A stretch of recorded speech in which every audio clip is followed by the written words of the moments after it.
Lieutenant general Anil Chauhan को देश का नया सीडीएस नियुक्त किया गया है। जनरल बिपिन रावत की 8 दिसंबर 2021 को हेलीकॉप्टर दुर्घटना में मृत्यु के बाद से ही यह पद खाली था। देश को 9 महीने से अधिक बाद नया सीडीएस मिला है।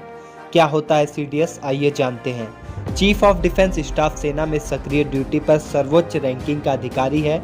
वह तीनों सैन्य सेवाओं के मामले में रक्षा मंत्री के प्रधान सैन्य सलाहकार के रूप में कार्य करता है। सीडीएस सेना, नौसेना और वायुसेना के चीफ देश में एकमात्र 4 सितारा अधिकारी होता है। आइए जानते हैं लेफ्टिनेंट जनरल अनिल चौहान के शुरुआती जीवन के बारे में। अनिल चौहान का जन्म 18 मई 1961 को हुआ और वह पौड़ी उत्तराखंड के रहने वाले हैं। राष्ट्रीय रक्षा एकेडमी खड़गवासला और भारतीय सैन्य एकेडमी देहरादून से पढ़ाई कर चुके चौहान ने 1981 में भारतीय सेना की गोरखा राइफल्स में कमीशन प्राप्त किया। पिछले साल मई में सेवानिवृत्त हुए 61 वर्षीय चौहान पूर्वी सेना कमांडर के रूप में कार्यरत थे।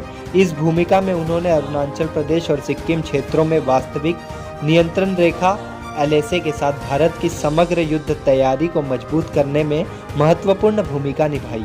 40 वर्षों का है अनुभव।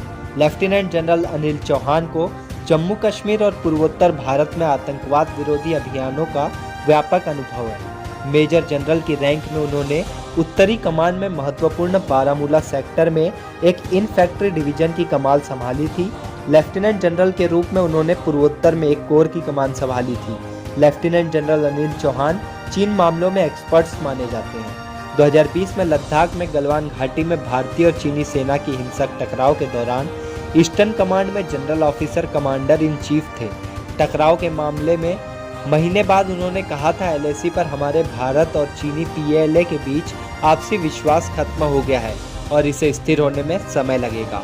सेना में विशिष्ट और उल्लेखनीय सेवा के लिए लेफ्टिनेंट जनरल अनिल चौहान को परम विशिष्ट सेवा पदक, उत्तम युद्ध सेवा पदक, अति विशिष्ट सेवा पदक, सेना पदक, विशिष्ट सेवा पदक से सम्मानित किया जा चुका है।